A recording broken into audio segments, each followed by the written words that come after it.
Chère population de Difa, voici les événements survenus au cours de la semaine de la région de Difa, notés par les forces de défense et de sécurité chargées de la sécurité de notre région.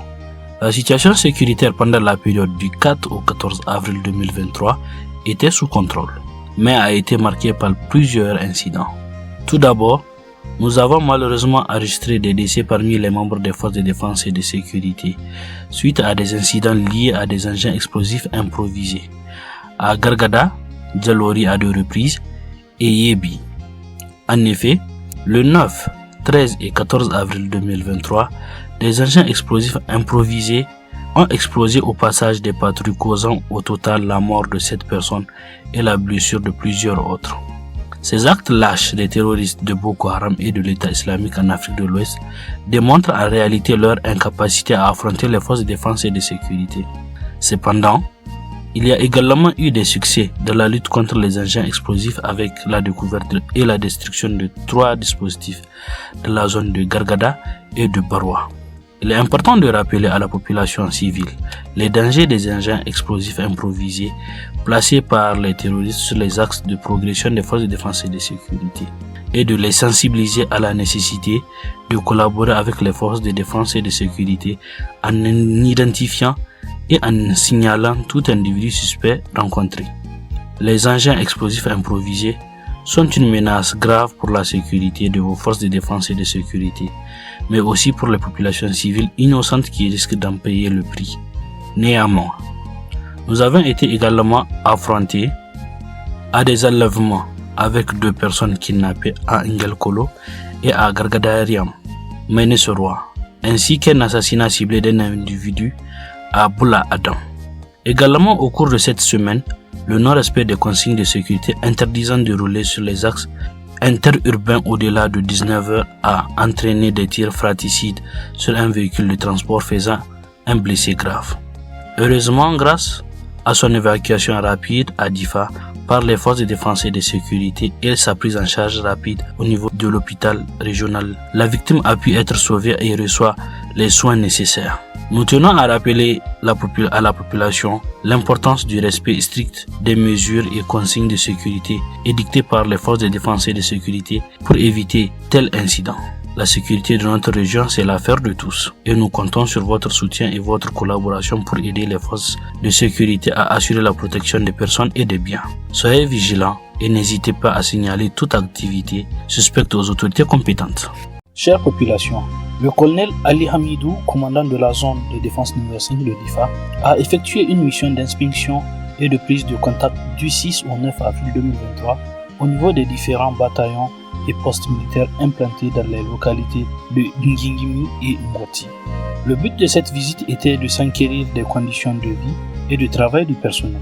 Sur chaque position visitée, il a tenu à un rapport général où il encourage le personnel à ne ménager aucun effort dans la lutte contre le terrorisme et la sécurisation des personnes et des biens, et a souligné l'importance de la collaboration entre la population locale et les forces de sécurité pour le développement et la stabilité de la région du Manga.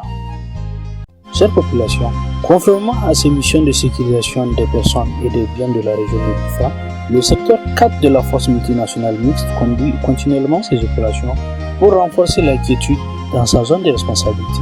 C'est dans cette optique que l'opération IRNA, Courage à langue Peul, a été menée du 7 au 9 avril 2023 allant du village de Gasquero jusqu'au sud de Toulon.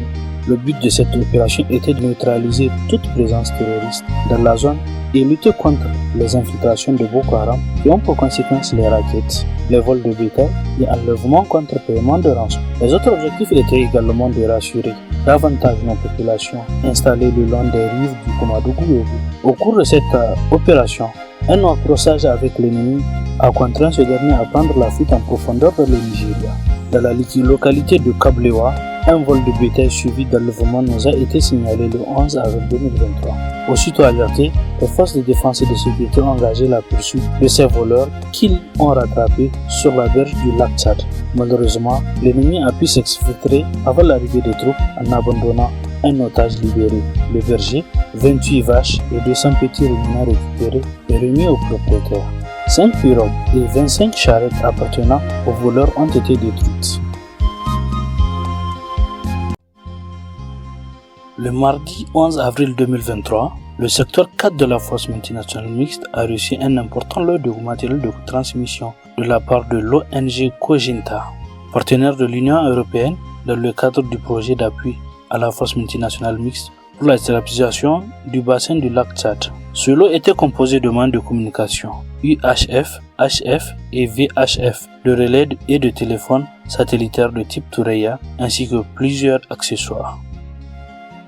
Le jeudi 13 avril 2023, le général de division Abdul Khalifa Ibrahim, commandant de la force multinationale mixte sortant, s'est rendu à Difa, accompagné du général de brigade Aswalai Blama, commandant adjoint de la force multinationale mixte.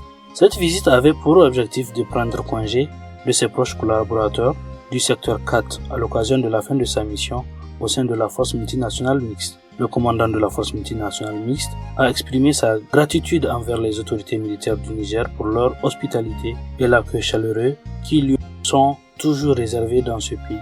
Il a également remercié le secteur 4 pour les succès enregistrés et la bonne collaboration entretenue avec les autres forces lors des opérations antérieures. Il a souligné que la clé du succès du secteur 4 réside dans le leadership, la discipline, le professionnalisme et la confiance mutuelle qui règne entre les hommes au sein de ce secteur. En conclusion, il a souhaité plein de succès au secteur 4 pour leur future opération.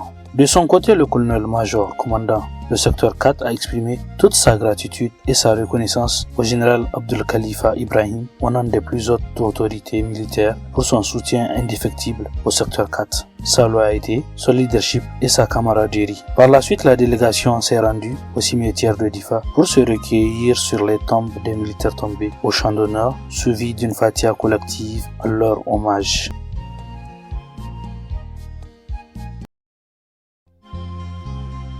Ensemble, nous pouvons contribuer à garantir la sécurité et la stabilité de notre région. Alors, continuez à nous appeler sur les numéros suivants, plus 227 90 68 62 20 ou plus 227 89 12 96 12 pour dénoncer toute activité ou personne suspecte. Ne manquez pas aussi de nous suivre sur nos pages Facebook, Twitter, YouTube et TikTok. Merci pour votre aimable attention et à la semaine prochaine.